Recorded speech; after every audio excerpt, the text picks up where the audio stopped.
Hi, M5698. Please introduce yourself. My name is Chris Ann Orolfo. I'm 35 years old. I'm a single mother and have one kid. She's 9 years old. And your religion. I'm a Roman Catholic. And your highest educational I'm attainment. a high school graduate. Okay, since I saw that you have experience being a helper here in the Philippines, tell me about your experience as a helper. Uh, Focus taking care of baby and doing Household household. chores. Okay, what household chores that you do? I'm washing, ironing, and then cook. Okay, and you're also taking care of 10 months old, right? Yes. Okay, and you have another experience in Qatar, right? Yes. Okay, tell me about your experience as a helper in Qatar. Focus taking care of 6 years old ADHD Have a and ADHD, okay. doing household, Okay, what household chores? washing, ironing, and then cooking. Okay, cooking. Okay, since I saw that you have experience taking care of a newborn baby which is 10 months old, if you have an idea, how do you prepare a milk for a newborn baby?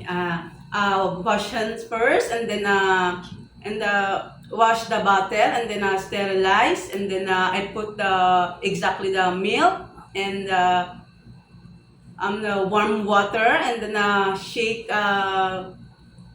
in the temperature. Okay, you test the Yes. temperature then. Yes, at temperature. And then I give the to the baby. Okay, if the baby is crying, what will you do? And then I check the temperature, and then stomach, and the diaper, change diaper. Okay, and if the baby doesn't stop to cry after you check the temperature, the diaper, and also you feed the baby, everything that you have done to the baby to make it stop to cry doesn't work, what will you do? I call my employer, the parents, and Okay. then if You will tell them that the baby doesn't if stop to the cry. baby is crying, I give to parents. Okay, you will give to the parents. Yes. Maybe the parents Maybe. know what you will do to the baby, right? Yes. Okay. Why do you want to work in Hong Kong? I want to Hong Kong because high salary, and then helping my family, and then my kids. Okay. So you want to work in Hong Kong because you want to help your daughter. Yes. And okay. How long do you want to work in Hong Kong? If my employer she want me, and I stay. So it is okay to you to extend your contract. Yes. Okay. If there is someone outside the house of your employer telling that they were a visitor and asks you to go inside of the house, and your employer doesn't at home that day, what will you do?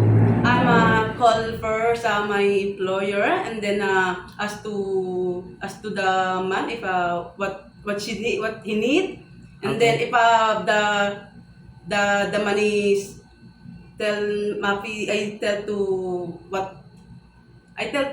and then I call You will call your employer. yes. And what you should tell to your employer that there is a person outside of the house. if What?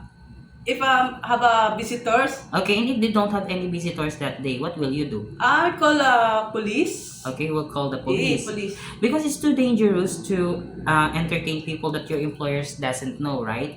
Because your employer also not that house that day, and the person outside wants to go inside. Do not entertain them and do not open the door, right? Yes. Okay, do you have any idea how to prepare Chinese food? No. But it's okay to you to learn. Yes, I want to learn. But I want to learn watching to YouTube. Okay. And you could also buy some cookbooks, right? Yes, yes. Okay. And also, if your madam and sir have a time to prepare foods for themselves, you could also help them how do they prepare so that you could learn, right? If your employer prepared some food that you are not familiar of, it is okay to you to eat the food that they provide.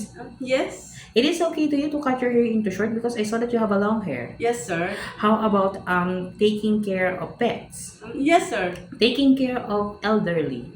Yes, sir. It is okay to you to share jobs as a helper? Yes, sir. How about learning Cantonese if one of your employer's family don't know how to speak English? Yes, sir. Okay. My last question is, what will be your message for your future employer? Hello, my employer. You hired me because I'm faithful and honesty, and then I give I have an entertain to your kids, and then I love to your kids. You will love their kids as Yes. your own. eh, Can you also promise that follow the rules and regulations of their house? Yes. Okay. Thank you very much, Miss Chris Ann. Thank you. Thank you.